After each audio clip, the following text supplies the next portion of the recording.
Hello, G Rose, and today we're going to be talking about belonging again, II.1, an address. And we thought we might go through the introduction some. I also see that Theory Underground will be having at 1 today a conversation with the great Studebaker. So everyone should check that out with Dave and Nance and Cadell.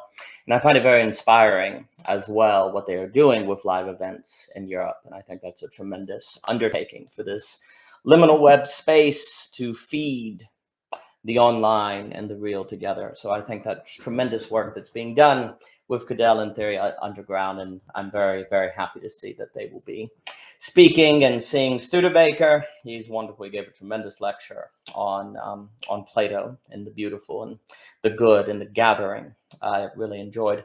So we're going to be talking about belonging again, II.1, and we're going to be reading from the introduction. You can find this on Amazon. You can find some conversations on Instagram. There's also going to be audio summaries that will be uploaded on YouTube. We also recently put up the table of contents, which you can find with a video playlist for some of the pieces over the years, Substack, Medium, so the table of contents can be found there. And you will also find a conversation on belonging again, II.1, that could be found on Cadell's channel. And all thoughts, all reviews, all questions are appreciated. As I am reading today, if anyone has any questions in the chat, please go right ahead. I can't promise I'll get to everything, but I will do my best. So we will do this for a little bit. So this is part 2, following from part 1, which was called an explanation, and this is called an address. And the explanation has a lot to do with the work of Philip Rieff, Peter Berger, various sociologists that tell us that we live in an age where we no longer have givens. And Rieff uses the language of constraints, but I think givens are quite useful because really, say if we believe in Christianity or Islam or secular, atheism or different things like that, it's not really a belief that we experience. We don't experience it so tentatively. It's more axiomatic, if you will. It's more given. It's just given that the universe is created by God. It's just given that the universe isn't created by God. It's not something you think about. And what a lot of them warned is that when human beings become aware that their beliefs are tentative, that they're not necessarily something given, they can become existentially overwhelmed. And when they are so existentially overwhelmed, they can react poorly. They can turn to strong men. They can turn against people different from them. There's all sorts of trouble. But you see, givens were also the things that made possible, say, the banality of evil. They made possible oppression, closed-mindedness. So if you go back to givens, there's a certain regression in that. So it's not so simple. And if indeed the loss of givens is strongly tied with the meaning crisis or the meta crisis or all these different sociological conditions that are a bit pathological, we actually should see a kind of hope in that there's an opportunity for a negation sublation that we should take seriously. And the address will be kind of expanding on what that could look like and what that might actually mean. And so, but it's tricky because you have the great and lurking problem of scale. Any good ideas we have may actually be oppressive at a certain scale that forces everyone to conform to them. So that's a big problem.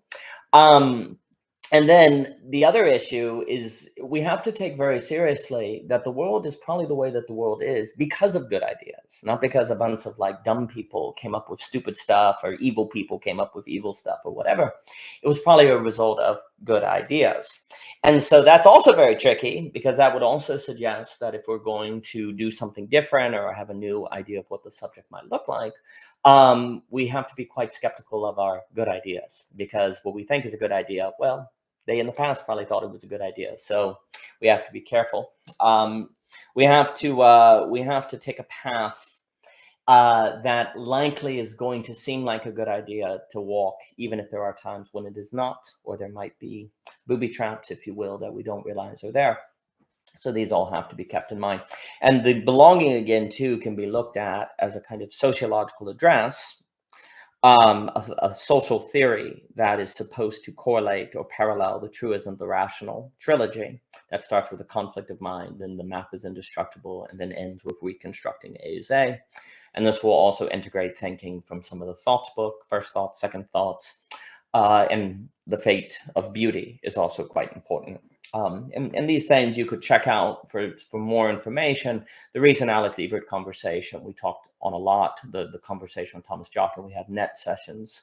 95 on freeing speech. I suggest 96. They've all been lovely. 94.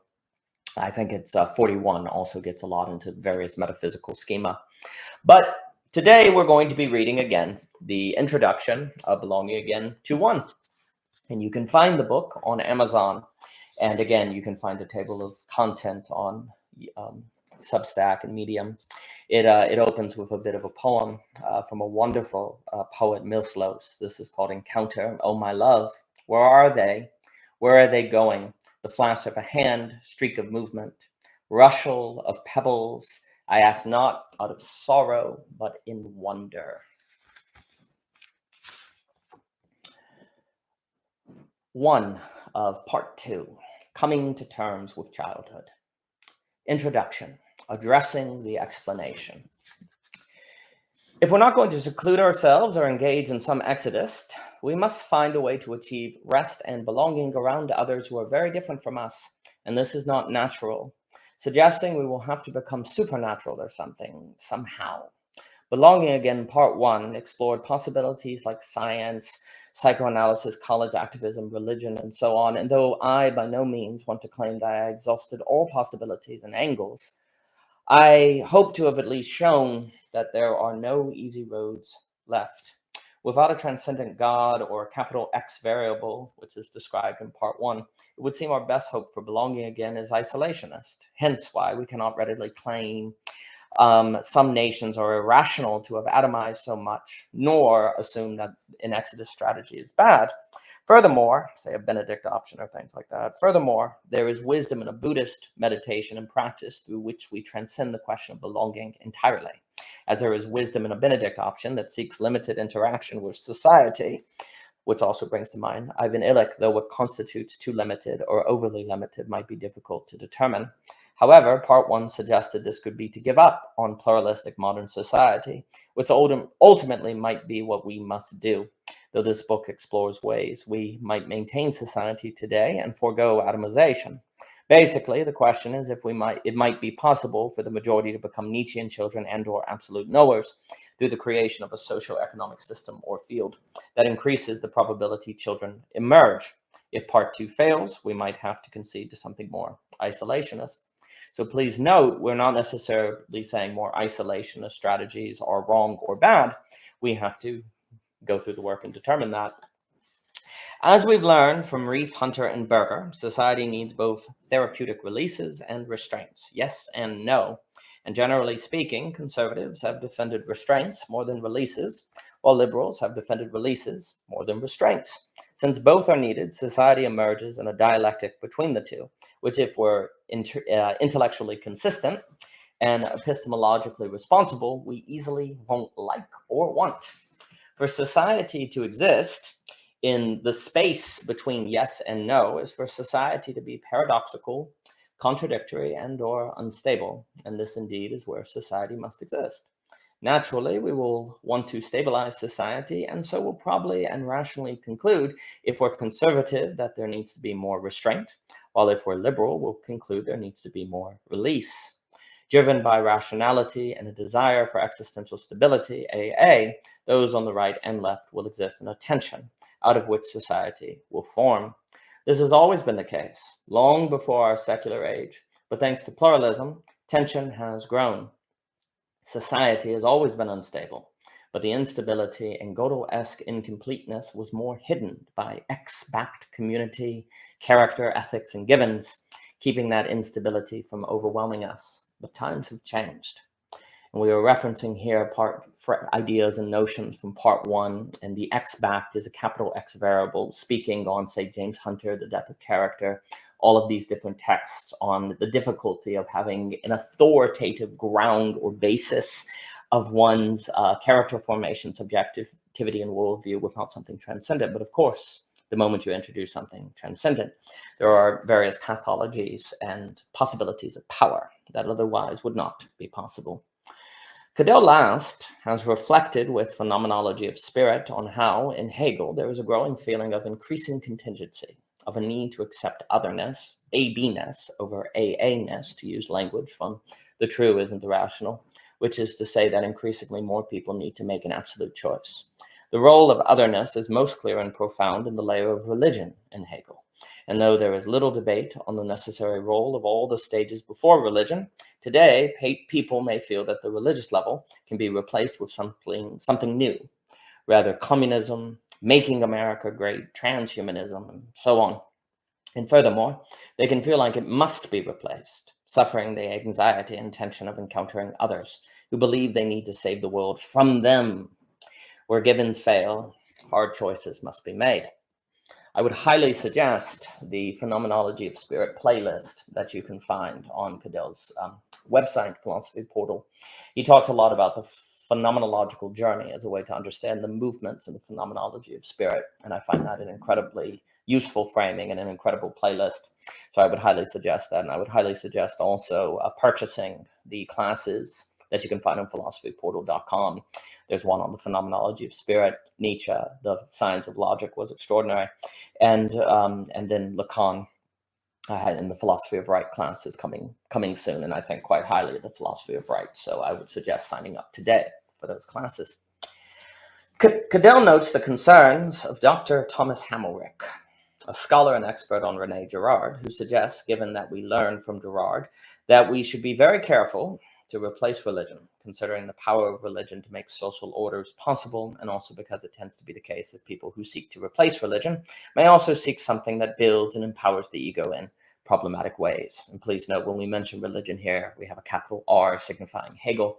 And also Dr. Hammelrick has some lovely presentations on Girard that can be found at Parallax. If we cannot handle this challenge, it would perhaps be better not to replace religion at all. But then, as Belonging Again has argued, religion has already been deconstructed and a choice already made. We cannot go back. The question is only if we can negate sublate religion or generate a new religion, which means us in our current state, world, and predicament.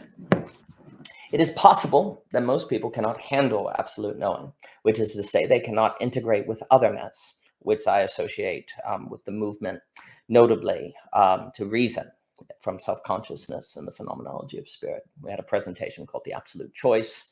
You can find all the conferences that we did at philosophyportal.com. I suggest that. And yet that would seem to resume, and yet that would seem to be necessary now that religion has been deconstructed. Following Girard, this means we are at risk of falling back into cycles of mimetic desire and scapegoating, for religion helps stop those cycles of violence. No, religion didn't always prove so useful and even contributed to violence. But the point is that the removal of religion is not something to be undergone lightly. And yet we seem to have stumbled into the act with little thought. Now, the cracks and breaks in religion are so visible and undeniable that it is questionable if it can still function, and if it ever did function, to help people gain absolute knowing. At which point a new philosophy and new metaphysics seem necessary, either to replace religion or to mend religion, where it has proved cracking and breaking. Regardless, though, I see no way to heal or replace religion without absolute knowing and childhood, which is to say there must be a growth of absolute knowers, delusive individuals, and or the like. This can open up discussions on the Helgenization of Nietzsche, the role of intrinsic motivation, the need for a return to common life, which is referencing Hume, and so on. And for more on the great David Hume, please check out Samuel Barnes's book, The Iconoclast, the great Donald Livingston's book on philosophical melancholia. There's a paper in The Conflict of Mind called Deconstructing Common Life, what Hume means by that, what Hume, the great David Hume, means by that. Pluralism in our secular age calls existential instability in numerous ways, which cannot be reversed. And restless, we must live in a world where authoritarianism will have appeal.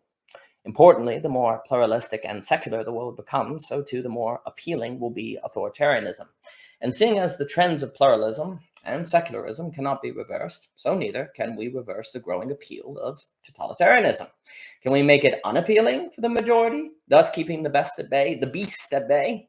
Perhaps, but that will require us to reverse a lot of bad habits. For too long, we have viewed the tensions and instabilities of the world as a problem that could be solved versus an inherent condition of society which pluralism and secularism haven't so much created as they have intensified. We have ignored Hegel's science of logic.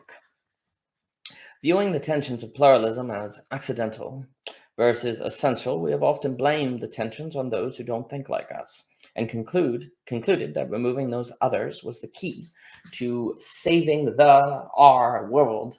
This has only worsened the tensions, which has ironically made us surer that the other must be removed. Our brains certainly don't help. The brain hates instability. And arguably, we think to give ourselves existential and psychological stability more so than to know the truth, as evident by studies on confirmation, the backfire effect, and the like. To accept inherent and essential instability would be to accept what we seem biologically dispositioned not to accept, but which pluralism and secularism have made increasingly undeniable. If this is the case, it is unlikely the majority will accept it without remarkable effort that might be doomed. To be human is to be organic and unpredictable. And in the secular age, there is a real sense in which we are less human. Where there's a lack of rest, there is a lack of humanity. And so why there is legitimacy to the concerns of, say, an Alexander Dugin. We have lost community and the conditions in which a Bonhoeffer would be possible. And though this may mean we have lost the possibility for Hitler, I'm not so sure that this is the case. The tragic trade-off does not seem sufficient, simply because it doesn't seem, as I've spoken to Owen and the Agnon about, despite the claims of Francis Fukuyama, as if the bourgeoisie virtues can replace our need for thymos. This will be explained later, but ultimately this trade-off still might be what we must settle on if we cannot figure out how to spread childhood. The other option is that we somehow take up detachment and transcend the question of belonging altogether. But this, I think, would come at the cost of the socioeconomic order, technology, and rhetoric. It might save us from affliction, but we will not necessarily generate attention, which is a reference to Simone Weil. A manifestation of the continuous legacy of toleration described by A.J. Conyers.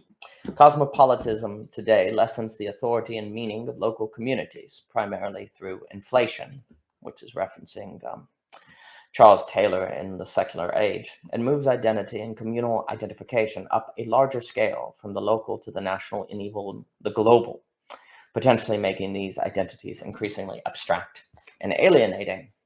And I should note, A.J. Conyers wrote a tremendous book, The Long Truce. The Listening Heart is another text he wrote, and you can, in the Belonging Again Part 1, discuss them, but I suggest both of those texts. They're quite interesting.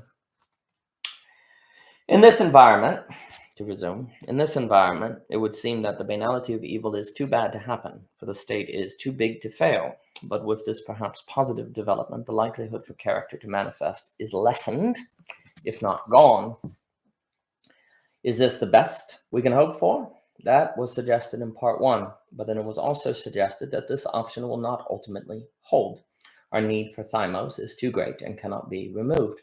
Furthermore, no matter the successes of eros, wealth, the bourgeoisie virtues, and so on, to allude to A is A by O.G. Rose, the brain always tries to make everything an A equals A in a world where everything we are toward is A. Actually, and this is a formula, so forgive me, A is an A in parentheses is, A is an A in parentheses without B, ergo AB, and that's elaborated on in the paper, A is A, which you can find in on Medium and Substack and so on. To resume, we naturally attempt what we cannot accomplish, eventually destabilizing us, which we can only address through numbness, totalitarianism, or thymos. It is this last option we will consider, for thymos and spreading childhood are connected. And on the topic of thymos, I'm saying it wrong, thymos, Aspasia got me straight. Raymond, or Owen in the Agnon, has a wonderful book, Studies in Thymos, and he also did a great text on Notes from the Pod, and I love the play on Dostoevsky there. So the great Raymond Owen, I suggest his work a lot. He has some of the most tremendous elucidations of the work of, say, Fukuyama. He's been doing on the movement of civilization. Just a great individual, great mind. Highly suggest his work. Modern philosophy, determined an objective and non-conditional ground for thought, was impossible. And it is not by chance that pluralism arose alongside modern philosophy. Does this mean we were in the wrong to ever have givens at all? History is not so simple, as we learned from Hegel, for we had to have givens to get started. If we were never thrown into anything, history would have never started, and there are certain beliefs that we must follow to arrive at a place where we can advance, even though from that new place we might look back and realize our steps were errors, which Hegel teaches us not to fear. For most of history, we have lived where making explicit the implicit background of society destroyed it. Now we must be the kind of people who can make the implicit explicit and not ruin it, like handling a spider web with our bare hands, which is an allusion to that great Wittgenstein quote. There's a sense in which givens were training wheels in the process of becoming human, and now we must belong in what actually constitutes the human becoming. This is ultimately paradoxical and lack as either an effect of an apophatic excess or an ultimate nothingness, either of which bring negativity, for we can feel judged and inadequate in the presence of greatness, which means we must find belonging and lacking, which is for us to be at home in a home that becomes, with the be in parentheses, to signify the way that Hegel means it at the end of The Doctrine of Being, Science of Logic. And Alex Ebert has a tremendous paper on that in Into the Alien, an anthology out of Philosophy Portal, I suggest. All of this requires conceptual mediation, everything that we said. As an aside, and this point must be elaborated on later, especially when we focus on lack with the Lithuanian Free Market Institute, and as I discussed with Guy Senstock, perhaps in 2.2, but it could be 2.20, who knows. And there are O.G. Rose conversations with the Lithuanian Free Market Institute about lack, and the Guy Senstock discussions can be found on his tremendous channel. He does wonderful work in circling. Please note that to speak of an essential lack is not necessarily to speak of an essential nothingness, for lack is not nothing. As stressed throughout O.G. Rose, notably A Philosophy of Glimpses, and also stressed by the work of the great Thomas Jonkin. To channel Alex Ebert's work, this is for lack could be a product of us confronting a finitude of ourselves that is limited and so incapable of containing everything which is in excess of it, and hence it lacks. All of this is what I have in mind when I speak of the apophatic and or a river hole, which will come up when we discuss Systems and Subjects by Cadell Lass. Tremendous book that you should pick up. This is a point of clarification I will not always make, so please keep it in mind as we move forward. The tyranny of language. There is a debate being had between dialectical materialism and new materialism, which we might frame as the debate between Zizek, Hegel, Lacan, and Deleuze, and the precise way that lack is part of reality as either an apophatic excess or an ultimate nothingness is under consideration.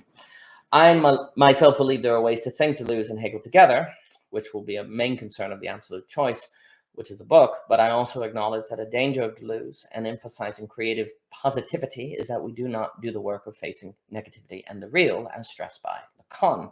This strikes me as a grave mistake, and yet at the same time, I think we can associate children with Deleuzian individuals. There seems to be a cheap Deleuzianism and a costly Deleuzianism, to allude to Bonhoeffer. And that's a play on his book, The Cost of Discipleship, where he talks about cheap grace, which is the grace where you do whatever you want and then afterwards pray for forgiveness, and the costly grace that has you take up your cross. So it's an allusion to Bonhoeffer. And without Lacan, the good of Deleuze seems to become pathological and problematic. At the same time, there also seems to be trouble if we take the negativity of Lacan and suggest it as part of the core of reality itself in an unapophatic fashion. Not that Lacan himself ever did this, and there's that big book, that great book by Lorenzo Ciccár that Andrew, they talk about it, The Vanishing Mediator, the not to, and he stresses in that text how with Nick, Nick and they do wonderful work, great individuals. And they're hilarious comedy videos. You have to see those. But they stress in the book Not To how we have to be careful to ontologize Lacan. So we're just noting that in the Not To by Lorenzo. That's a tremendous book to resume. How do we avoid either of these mistakes? Indeed, that question will be a great concern of us throughout O.G. Rose, a problem which I think Alex Ebert can help us with later on. And I just had a talk with Alex, Mr. Ebert.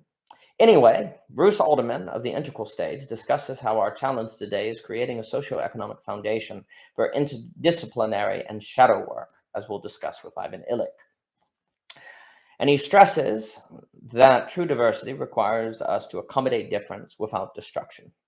Goodell similarly notes that an absolute knower and child cannot fit into any integrated whole, but instead learns to integrate with the lack of the whole and form networks with others who do the same. As Goodell puts it, not fitting elements can form networks that overlap in synergistic temporalities that are too complex for any integrated model, but are nevertheless a type of conceptual integration that is impossible to represent, which is more like a milieu in the sense discussed by David McCarricker at Theory Underground, who again will be starting a conversation with the great Benjamin Studebaker soon with Goodell and Nance at 1 today. We might also consider Deleuze and the essential difference which belongs together as another form of belonging in not belonging. In one way, this is a tough development, but in another way, it means we have approached truth. For a main hope of part 1 was to show, with the conflict of society, that societies are fundamentally incomplete, in line with Kurt Gödel's thinking, a move which will, in this book, extend to other fields, like economics. And I think if you want to listen to that, the conflict of society and the value circle, and the value circle is inspired by Missing Axioms by Samuel Barnes, you can find that, I think it's 34 or 35, on the playlist about belonging in part 1. Givens hid this reality and were never actually substantive, only seemed such. Their deconstruction was more like the vanishing of a mirage, vanishing mediators. We were always in need of absolute milieus, but Givens helped us avoid that truth. No longer. Philosophy is what follows from true pluralism, or so is the argument of O.G. Rose. In light of Hume and Hegel, philosophy leads to absolute skepticism and absolute knowing, which is the realization of ultimate groundlessness, which we then have to learn to live with and experience positively. For sociologists like Hunter and Reif, the thinking of Hume and Hegel was becoming more of a sociological reality, and yet there is a lack of the skills needed to handle that reality, namely philosophy itself. Where we fail to learn to live with groundlessness, this might be when we are most tempted to love artificial intelligence as like humans versus love AI as AI. To make one example of something which might transpire if we don't think groundlessness well and master its art form.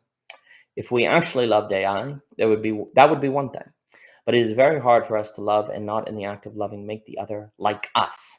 Love is possible because of difference, but love also works to erase that difference. This is a paradoxical tension we have to live with. And if we lose this tension with AI because we deny we love it, pathologies will easily develop.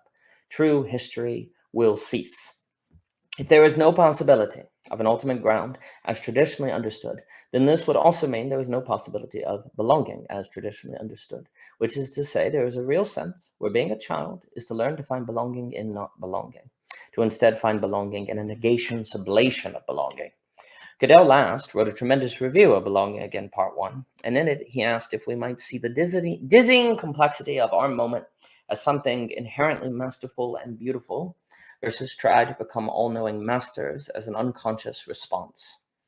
We are to know our limits while also being open to the indeterminable, absolute knowers and children, which means we must find belonging in the place where we risk heartbreak. Goodell worded the central concern of Part 1 when he wrote, "What belonging again invites us to think is what it would take to reestablish Givens without recoiling back to traditional fundamentalisms. That is precisely what we should be trying to think if we want to consider ourselves worthy of the title intellectual." I agree, and what this suggests is what Goodell wrote, that we must never use philosophy to avoid the burden and pain of thought. Indeed, without the burden and pain of thought, which brings one to the contradiction of one's identity, is one even thinking at all? And that's Goodell. No, and failure to think this way, as we will explore, is for us to fall into Vey's affliction, AA, and prove neurotypical, unable to move beyond rational impasses.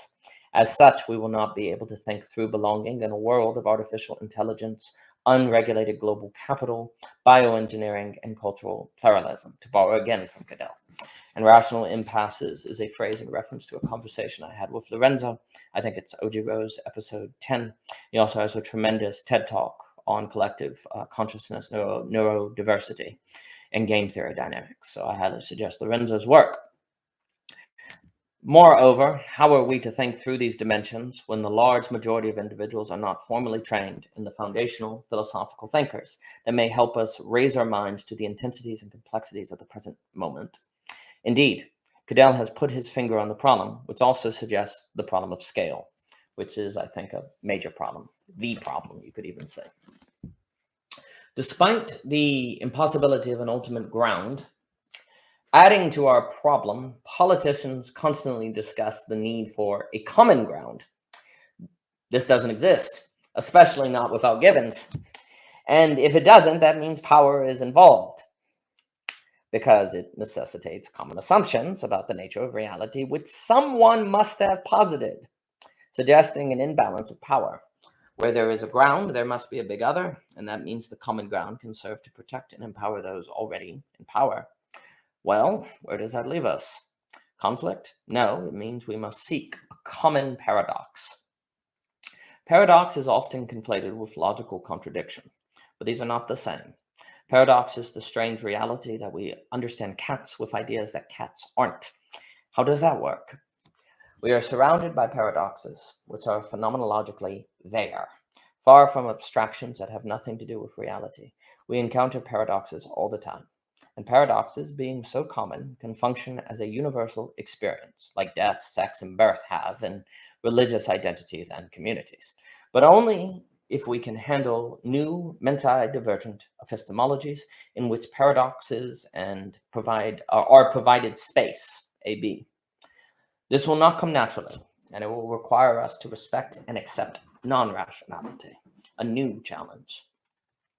Ever since the Enlightenment, we have generally sought epistemologies which center on Aristotle's formulation of identity and logic as A equals A. This is a very useful model, but it comes up short for helping us navigate difference, especially if things are other, as argued in Hegel's Science of Logic. Things are becoming other, and this being the case, we must think more along A equals B or A/B to suggest a dialectic more than sameness. This is paradoxical, and around it, an entirely different epistemology must be developed. What is this epistemology? Hopefully, it is in the work of O.G. Rose, but a big thrust of it is tearing down dichotomies between certainty and uncertainty. Conflations like of the true and the rational, those tend to be conflated, which is a major problem, and so on. Lots of matters must be addressed, but the point is that a common paradox will require a new epistemology to think and handle. For indeed, thinking AB, attention, rhetoric, is existentially destabilizing, while AA, affliction discourse, stabilizes. And to this example, in passing over, Hunter Coates, in his book about conspiracy with Lacan, notes that if I ask you what is a tree, you instantaneously have to describe roots and limbs and color. And notice from tree, you have to pass over into the thought parts, just like that. And often A is A logic just says, that's a tree. The issue is it's void. You know, there's a way that Hegel describes this in the Science of Logic as it's kind of empty. Tree doesn't tell you anything. If you want tree to tell you something, you have to pass over. Well, if you're passing over from tree to limbs to leaves to define tree as tree, then A is a useful map. I mean, it's useful, but it leans out. It's a null concept. It's empty. Now, that very emptiness could be a kind of principle, a kind of something one could orbit to think new thoughts and develop the subject differently. It just depends on what we mean. But there's something about A as A that's always passing over into otherness. Now that otherness then passes over into a new A as A. Leaf, what is a leaf, right? Trees have leaves and limbs. Well, each one of those is an A and A, so it's all swinging. And I think this is where Alex Ebert's freak theory is so useful in helping describe the ontology of Hegel, the metaphysics, etc. And freak theory, I highly suggest. To resume, paradox is a reason why we need philosophy. If paradoxes didn't exist, science would be enough. But the world is not something that can be understood simply with A as A, because the world is indeed more AB, and that means paradox, or what in Hegel is called contradiction. Contradiction, sometimes confusingly, admittedly, is part of being, and the experience of paradox can actually be a source of wonder. And on Hegel and contradiction, Todd McGowan's incredible books should be checked out. We learn from classic philosophers that philosophy starts in wonder, and in that way we can say that a common paradox can be a common source of wonder. This could unify difference without secretly hiding a big other, but gaining this will require us dying to our AA and conditioning ourselves to handle anxiety. Can we? If not, then we might continue to assert the need for a common ground and continue to make little progress. We will not become children. We will not leave Plato's cave on our own, for that allegory is fundamentally the description of a paradox. How do we leave on our own from somewhere in which the idea of there being an elsewhere seems impossible? That is a hard question, but we cannot even begin to approach it as a society until we all share the same meta-terrain of lack. This requires much. The deconstruction of beastocentrism, the absolute choice, which identifies with otherness, the return to common life of Hume, a new milieu like the cipher, hip-hop cipher, and this is required at scale. Is this a historic period in which a global milieu is needed? Is such a thing possible? Is it a logical contradiction or only a paradox? We must try to find out. Belonging Again, Part 1, made the point that meaning and belonging are not necessarily identical, and that today it requires notable effort to assure they overlap. Again, we must be children, and if we don't realize that gaining meaning will not necessarily be the same as gaining belonging, in fact, it could make our situation worse, then we will perhaps not address our situation, all while we think we address it for good. More than just a metaphysical meaning, we must develop skills, discernment, and commit to something. On the topic of skill, much today depends on our capacity to learn to live with and maintain an unstable situation, which pluralism and secularism have made all the more unstable. It is very possible that our hunger to belong again may contribute to our failure to accept this instability. And rather than try to learn how to maintain it, we may focus our energies elsewhere, contributing to the breakdown of society and/or rise of authoritarianism. We may even deny a need for belonging as outdated. And in a way, this is valid. For traditional sources of belonging were arguably not even really belonging, but they function through givens, which ignored the fundamental incompleteness of society. However, if we feel off, uncertain, like we don't know where we should be or where we should go, all of these suggest a lack of belonging, which is a lack of a sense of to what we should commit and arrange the work and blood of our lives, as Part 1 ended discussing. But what does it mean to commit to something in a world where everything is in flux? What does it mean to commit to something unstable? It means we are doing the real work of belonging available to us today in a deep and actual sense that before was not really possible. To ask about belonging is also to ask about economic sustainability and social recognition, as McCarricker often discusses, not for the sake of the ego, but for the sake of not feeling like we're doing something foolish or deviant, as Ivan Illich will discuss. Many liminal web groups often discuss the difficulty of economic sustainability. And basically, the point is that to talk about belonging is also to discuss how such enterprises might prove important in generating rhetoric, freeing speech, drive, menti-divergence, and other topics we'll explore. And Layman Pascal has a wonderful piece on the Metamodern Bureau, I think is what he called it on Substack, getting into these economic dilemmas. So it goes with children in general. How might they belong in our world today versus live on the outskirts? For that, in some respects, it can be good to live on the outskirts, for that can help children avoid delusion and capture by, say, the logic of capital. But this can only prove good to the degree it is sustainable and enabled to flourish.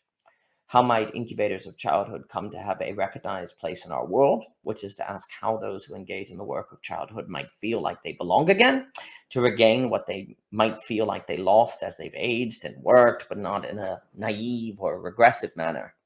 In this way, we are asking a profoundly paradoxical question. How can aliens belong? To allude to Cadell last. How can the outside be considered part of the inside without compromising it, to suggest Alex Ebert's freak theory? Is it impossible? In totality, hopefully, but that incompleteness might be the gift and grace. If we don't, on average, feel like we should be where we are in life, like we shouldn't have been born, like we took a wrong turn, then we don't feel like we belong. Belonging is profoundly tied to motivation and desire. It is not primarily a geographic term. For if we wake up in the morning and want the day ahead, then we can feel like we are exactly where we are supposed to be, that we belong here.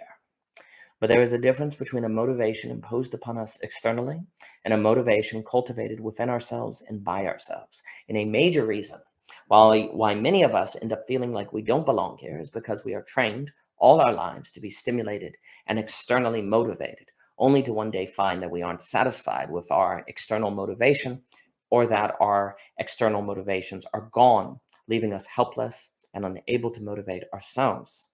To avoid or escape this fate, we must cultivate our own drive, which is to say, we prove to be our own source of motivation, determined yet free. We need to not just long for, but be longing, which is to say, we are a desire and drive, and we are such for a long time, say, all our lives. Without intrinsic motivation, it might be impossible to belong again, today and again. But again, if traditional belonging was in a sense artificial, then perhaps intrinsic motivation is the only actual belonging. Furthermore, this book will argue that what makes possible actual belonging is also what makes us avoid the great crisis, the meta crisis, and the like secondarily. First things first. But it starts with us. Now, today, however unlikely or difficult the world might have belonging again, which is to say finally belonging again, with the again slashed out, in the sense that it gains and spreads the conditions of childhood in incubators of intrinsic motivation at scale. And the again is a play, as Dr. Philippe Nicholas talks about how in Hegel you never really return. The return is always the RE is in parentheses, because when you return somewhere, it's different. It's never the same. So returning always has a certain excess in it. So belonging again is not really, the again has an excess. And Dr. Philippe Nicholas is a tremendous Hegel scholar, and I suggest his work. And he did studies under Dr. Holgate, who is incredible. And they have recordings of Holgate's lectures. For most of history, we found roots in soil, and this was an important historic episode alluding to Hegel. But now we must find roots in drive, which might entail a commitment to a particular soil, but not necessarily. What is primary is that we find roots in an orbit, lack, formulation, and way of life.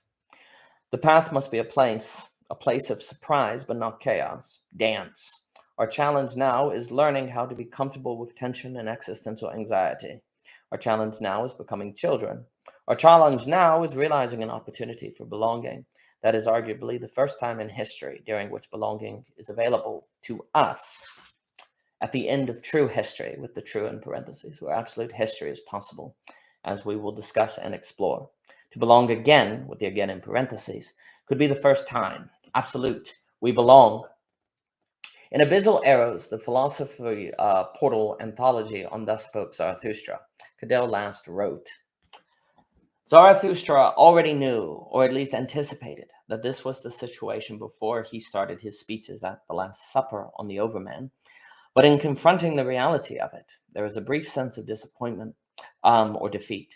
In other words, we get the sense that while he is now capable of leading, the actual task of founding a community that leads to a world of overmen is something which must still wait.